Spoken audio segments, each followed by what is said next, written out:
It's my pleasure to introduce to you gentlemen whom you all know and respect and admire, who will speak to you on the subject of vitamins and minerals in nutrition. Dr. Herbert M. Shelton of San Antonio, Texas.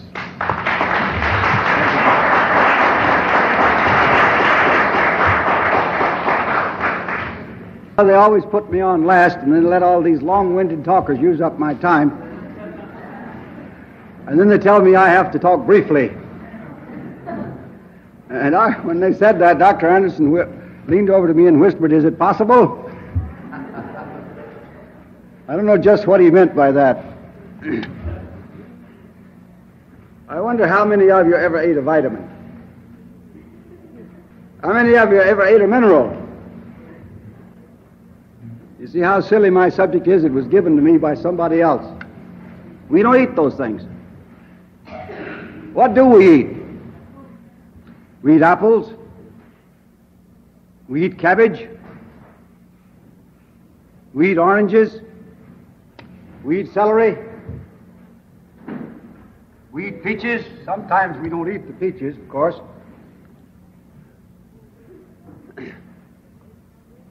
We eat lettuce. We eat nuts. In other words, we eat foods. And what are they? They're rather complex materials that are made up of simpler substances, among which are some vitamins and minerals. But vitamins and minerals alone are not very important. We read very much today about vitamins, particularly do the people who are selling us synthetic vitamins and extracted vitamins talk very learnedly about vitamins and about what vitamins do and what they don't do in the body.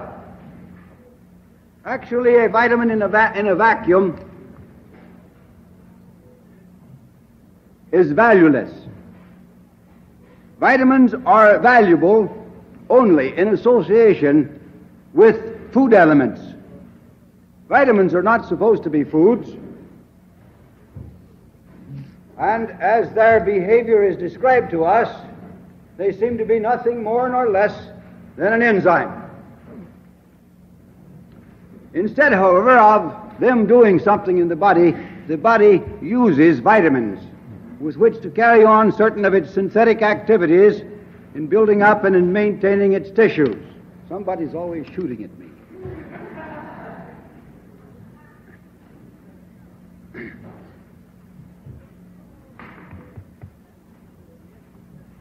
And the same is true of minerals. A mineral by itself means nothing. It is only valuable in association with other materials with which it forms or is used to form certain tissues and certain cellular constituents of the body. And for this reason, no element by itself is of any importance. We need to consider our total vitamin, mineral, amino acid, carbohydrate, fatty acid, and water intake, rather than to talk about vitamin C or vitamin B complex or vitamin B1 or vitamin B12. You know, when they ran out of alphabet, they started putting 1s and 2s and 12s after the letters. I believe the time is not far distant when they will begin to re-evaluate all the stuff that they have said and written about vitamins, and they'll discover they don't have so many after all. That some of the vitamins have been named several times by different names, and that they don't do everything that they're said to do.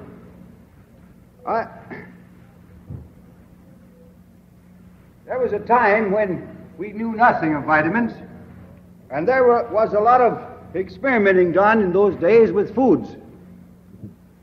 Professor Chittenden of Yale, for example, carried on a rather large and long series of experiments with foods, using soldiers and athletes in his experiments. Well, he had Horace Fletcher in some of these too.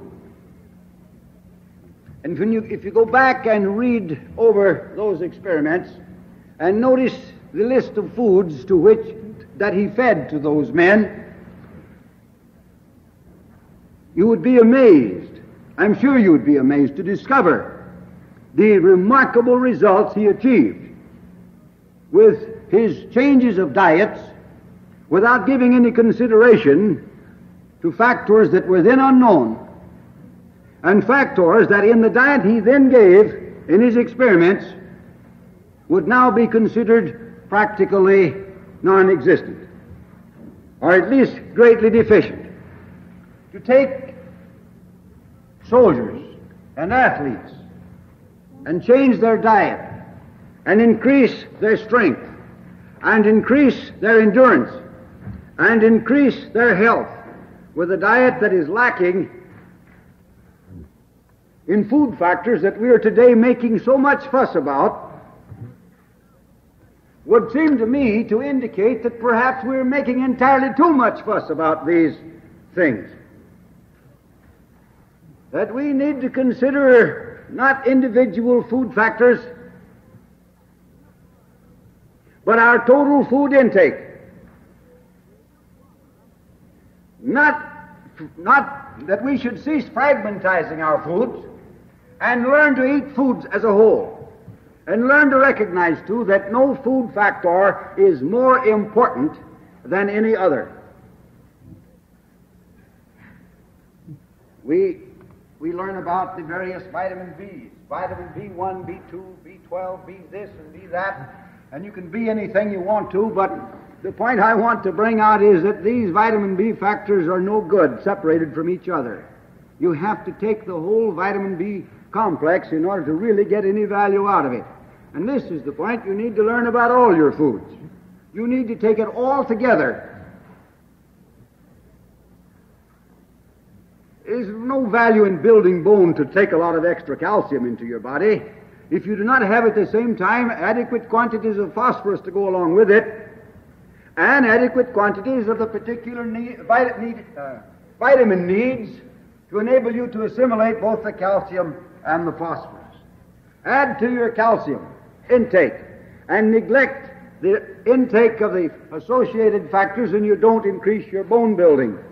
Or add to your vitamin intake without increasing the intake of the associated food elements that these vitamins enable you to assimilate, and you still don't make any use of the vitamins. It is for this reason that we need to eat whole foods. We aren't doing that today. Even those of you, not perhaps those of you here, but great many thousands of people in these United States today who know a little bit at least about the value of whole foods and who have learned something of the values of vitamins and minerals in their diet are not eating whole foods.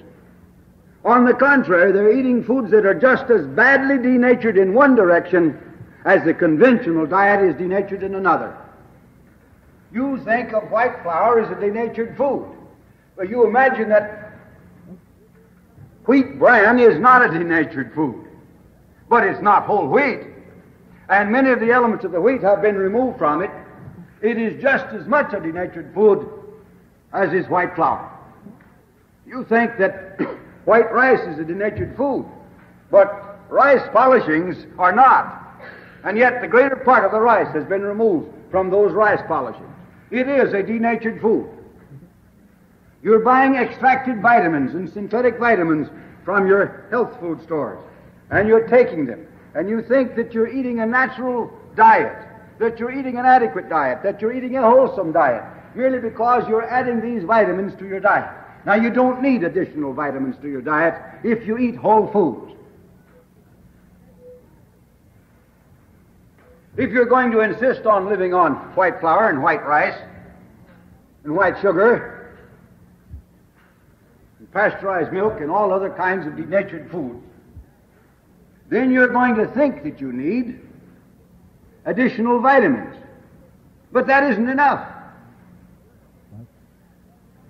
More than vitamins have been taken out of those foods in the processing. 75% of the mineral content of the wheat is removed in making white flour. Add a few vitamins. Does that put back the minerals? Of course not. It isn't that merely that you destroy vitamin C and some of the other vitamins in milk when you pasteurize it. You also alter the calcium salts in that milk so that they're no longer available for use by the body. You evaporate the iodine in the milk so that it's gone. You deammonize some of the amino acids so that they're no longer useful.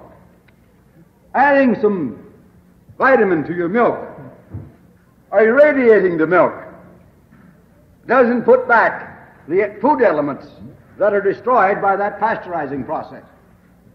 So it isn't enough that we add vitamins, even if they were good, to our denatured foods.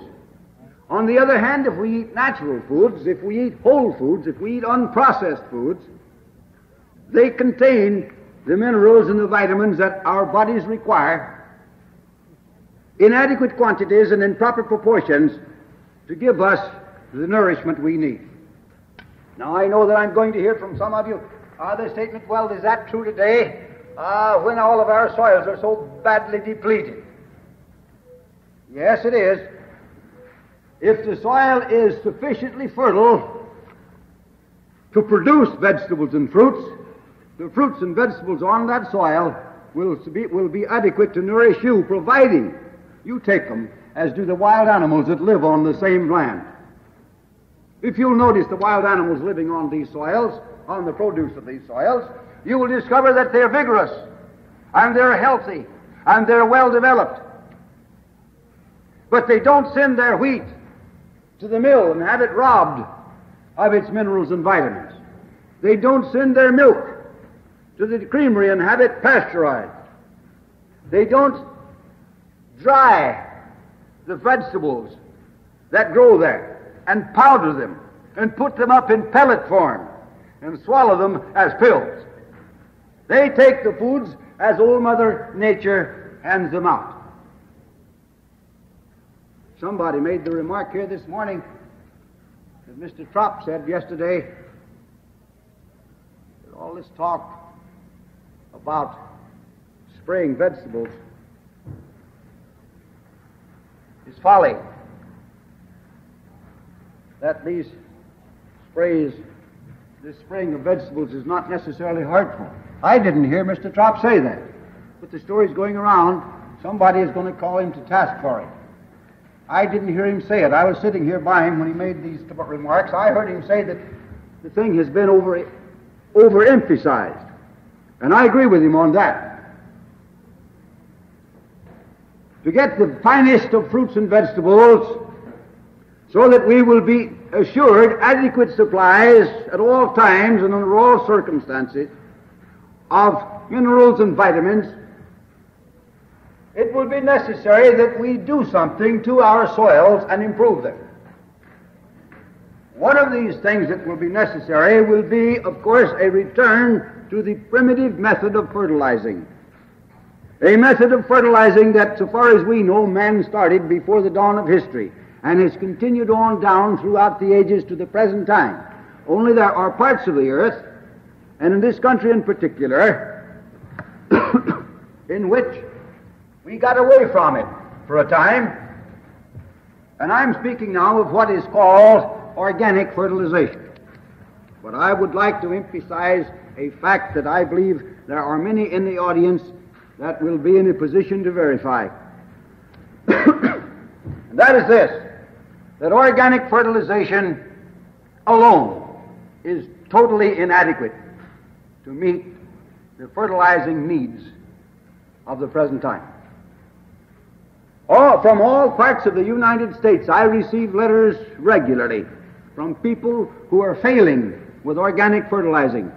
They are not getting the results that they have been promised. They are not producing the fruits and the vegetables that they're told will be produced. And they're being forced to supplement that organic fertilization by remineralization.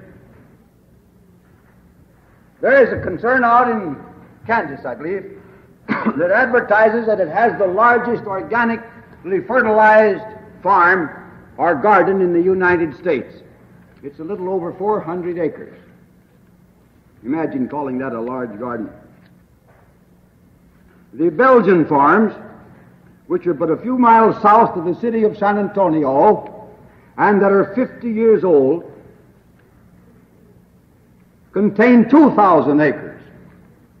And for 50 years, ever since the Belgians came to this country and located there and began to produce fruits and vegetables, they have been organically fertilizing that soil.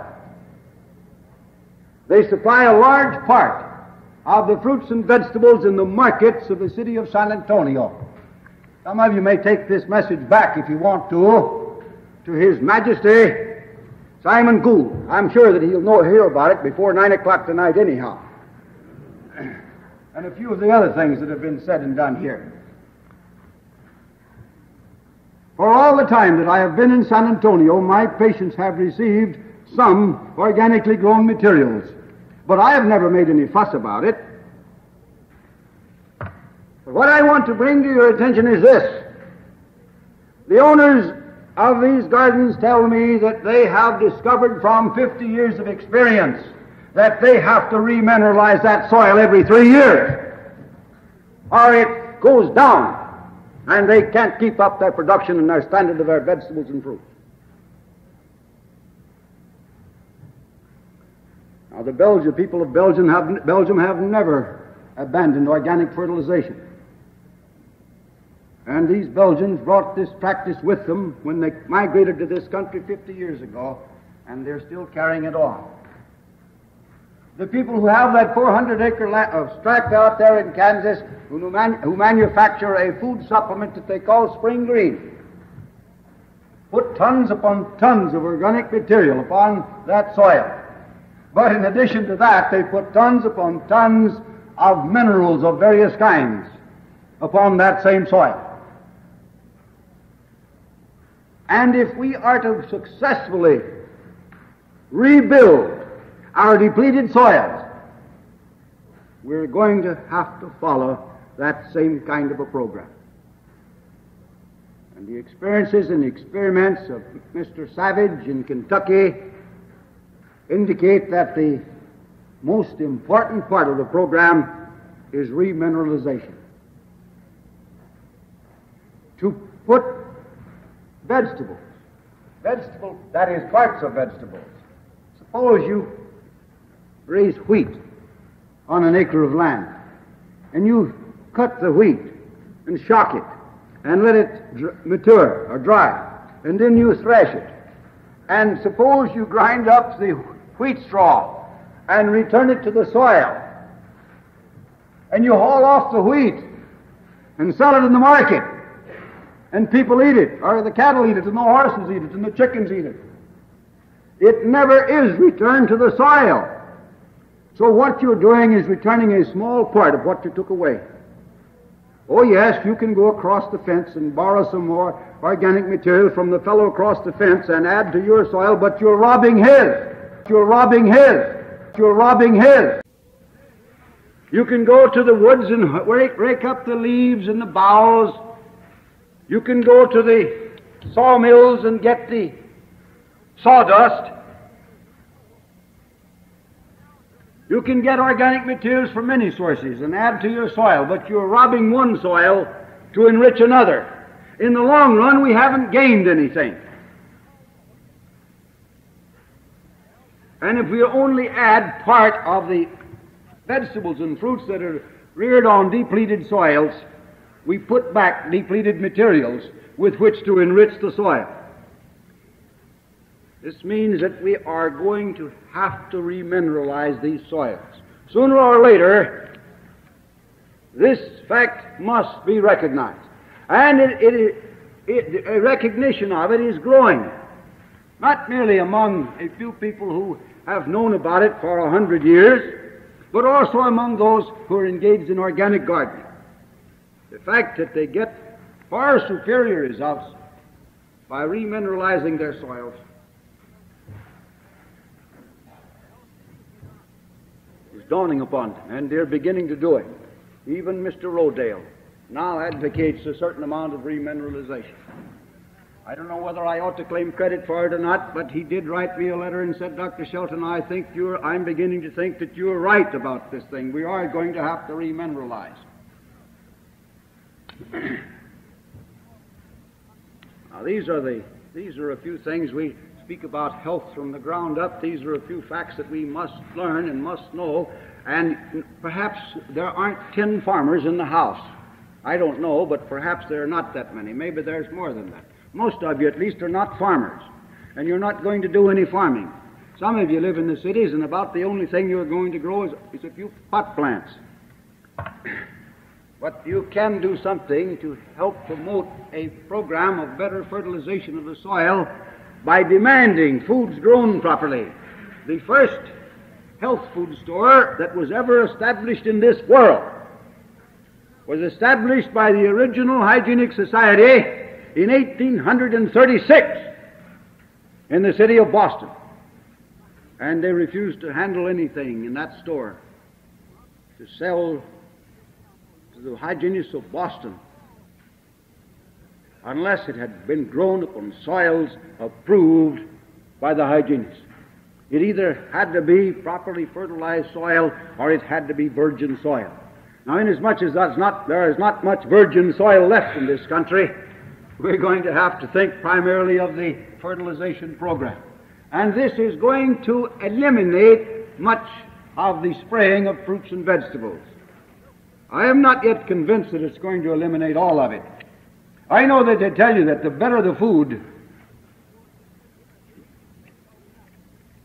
the less the insects like it. They won't eat it if it's real good stuff. They just lie down and starve to death if you put out better food. I am not yet convinced of that. They say that it increases the plant's resistance to these insects. Yes, I know it. Some of them have got such grinders that they can cut into hardwood that is so hard that it'll break an axe if you try to cut it with an axe. Yes, we've got woods in the world that are that hard. We've got wood in the world that is harder than the wood that is used to make the drive shaft or propeller shaft in boats. And that is a very hard wood. But there are woods that are harder than that, and insects that can eat into that hard wood, although it'll break your axe if you try to cut it. And I don't believe that improving the fruits and vegetables, the quality of them, is going to make these fellows lie down and die. I know a lot of organic farmers that are complaining because the bugs are still eating their fruits and vegetables. But it is possible for us to have better fruits and vegetables. It is possible for us to have a better supply of minerals and vitamins by demanding better food. If you don't get it, keep up the demand until you do get it. Keep yelling for it. Keep shouting for it. Until the merchants begin to insist upon it in order that they may supply that demand.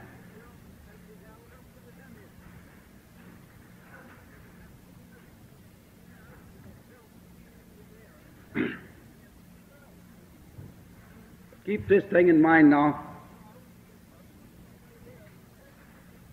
that no food factor, whether it's a mineral or a vitamin or an amino acid or any other food factor, is more important than the others. When you undertake to make concrete, you don't make it out of sand and water. You can mix up as much sand and water as you want to, and all you get is a little mud. And when the water evaporates, what you have left is sand. No concrete.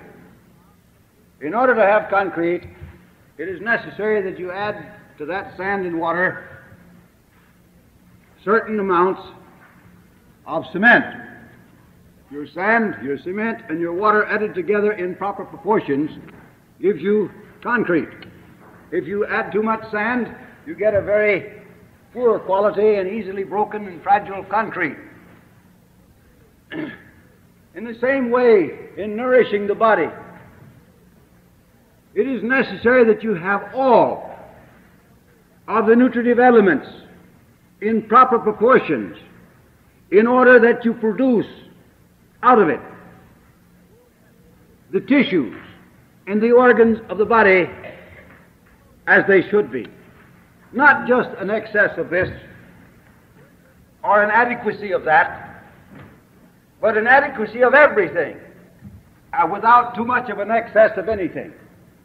Fortunately for you and I, inasmuch as we don't know exactly how much of anything we need, perhaps it may surprise some of you to know this, but it's a fact that the human body has never been completely analyzed.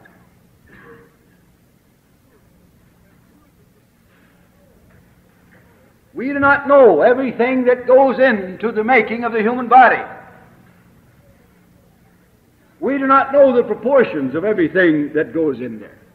Nor is it possible for us to know, in our present state of knowledge, exactly how much of any particular element of food we need at any given time. We can know, however, that if our foods are unprocessed, if they're whole natural foods, if they're grown on good soil, they will contain the elements that we require. Trace elements, vitamins, and so on. And that if we take a little excess, now remind you I said a little excess, not a great excess. If we take a little excess of one element or another, the body will be able to dispose of that excess without any particular strain to itself or any tax upon its resources. If this were not so, perhaps not more than 1% of the people born into this earth would ever grow beyond infancy. Maybe not even that many. The body is well equipped with means of handling without tax minor excesses of protein or of carbohydrate or of calcium or of phosphorus or of some other element or elements. It is only when we take these things habitually in considerable excess and place a habitual tax upon the body in disposing of these excesses that it is unable to do so without strain and without loss of energy. So don't get a pair of scales and start weighing and measuring the food you eat and eating by chart and compass. I get frequent requests from people who want a table of food analysis. Where can I get a chart that will give me the composition of all the foods? Well, there are such charts, and they're available, and you can get them. And after you get them, if you can find anything to do with them except to adorn your wall, perhaps, you can find something more to do with them than I've ever been able to find. I think they're excellent little playthings for the boys in the laboratory, but in the dining room, they have no business.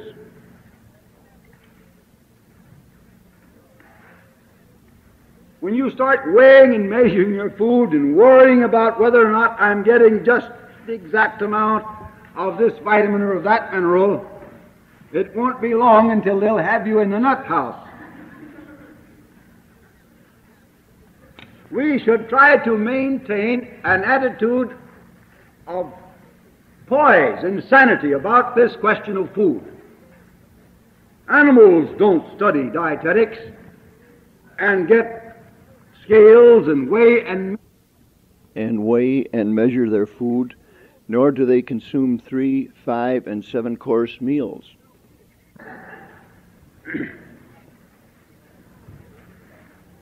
Let us eat our foods, and let us eat them in such a way that they'll digest.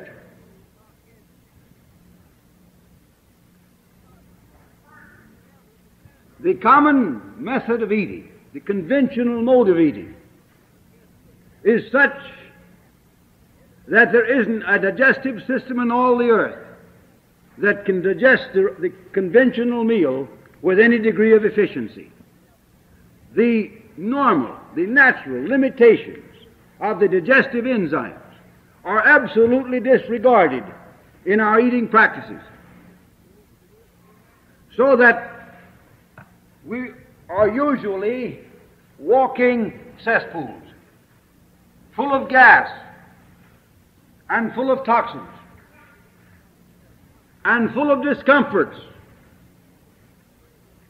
Millions of dollars a year are made out of the sale of Alka-Seltzer, Belans, Tums, and various other patent medicines of that type that people take to relieve themselves of the discomforts and the distresses that result from our conventional mode of eating. Now, how do you expect to get vitamins out of your foods and minerals out of your foods, no matter how good those foods may have been when you ate them, no matter how abundant in vitamins and minerals they may have been before you ate them, if they putrefy and ferment rather than undergo the normal process of digestion after you've swallowed them? And yet, our combinations, our food combinations, violate our enzymic limitations, overstep them throughout all walks of life. And we overeat, which leads to fermentation and putrefaction. We drink with our meals, which leads to fermentation and putrefaction. We eat when we're hurried, when we're worried, when we're fearful, when we're angry, when we're excited, when we're jealous. We eat, in other words, when we're emotionally disturbed and upset. We eat when we're fatigued. We eat in the morning and go out for a heavy day of work. We eat when we have fever, when we're in pain and in discomfort. And when we do these things, our digestion is impaired. And when we impair our digestion, we're not nourished by the food, we're poisoned by it. We can take a patient that is eating regularly and normally under the circumstances, I perhaps should say, we can take that patient, every meal is followed by perfect comfort. Everything is going along beautifully. And somebody comes along and disturbs that patient, upsets him emotionally, and within an hour to 2 hours, there'll be abdominal distress. If it happens to be the noon meal, the distress may last until the following day. And then you decide that you want to see what it's all about, and you take a stomach pump and pump out the contents of the stomach, and lo and behold, there is the day's meal eaten at noonday before, still in the stomach and still undigested. All because of emotional disturbances.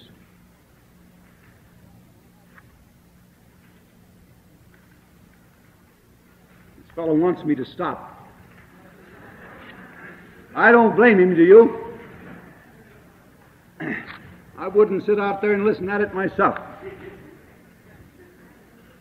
But eating under these conditions absolutely prevents you from obtaining from your foods, even the best of foods, the minerals and vitamins that you require.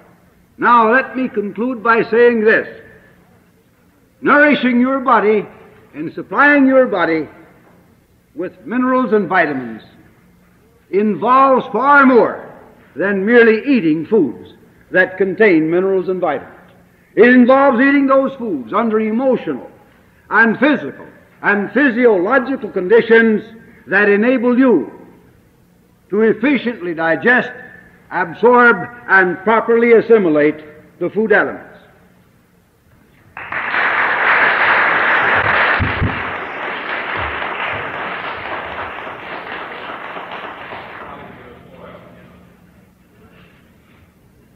There are many sources of minerals. Mr. Savage in Kentucky gathers together from the various caves there in Kentucky black rock, which I understand is largely shale, and grinds it into a fine powder.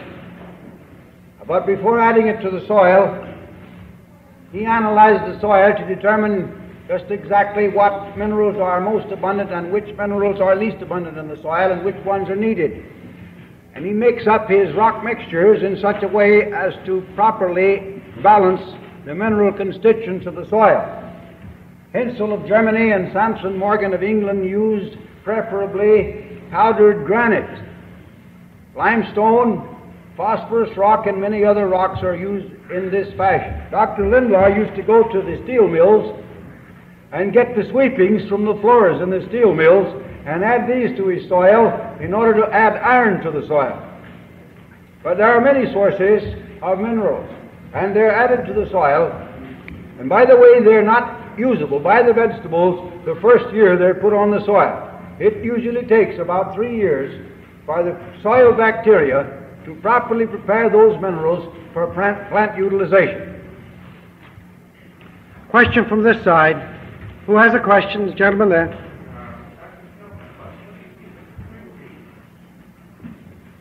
What do I think of spring green?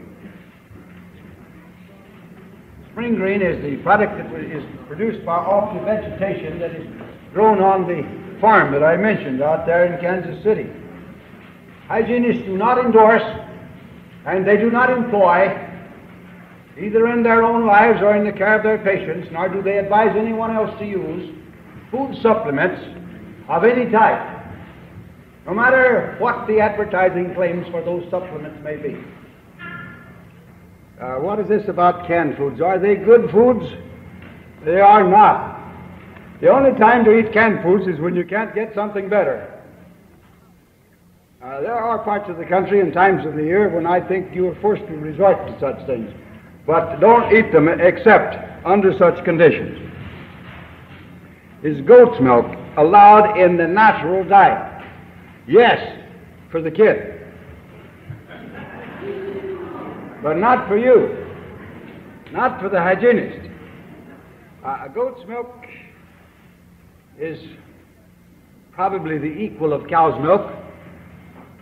There isn't any genuine evidence that it's superior to cow's milk in feeding babies, where the mother lays down on the job and refuses to carry out her biological duties. I said refuse. I didn't say she failed. I didn't say she failed. I didn't say she failed.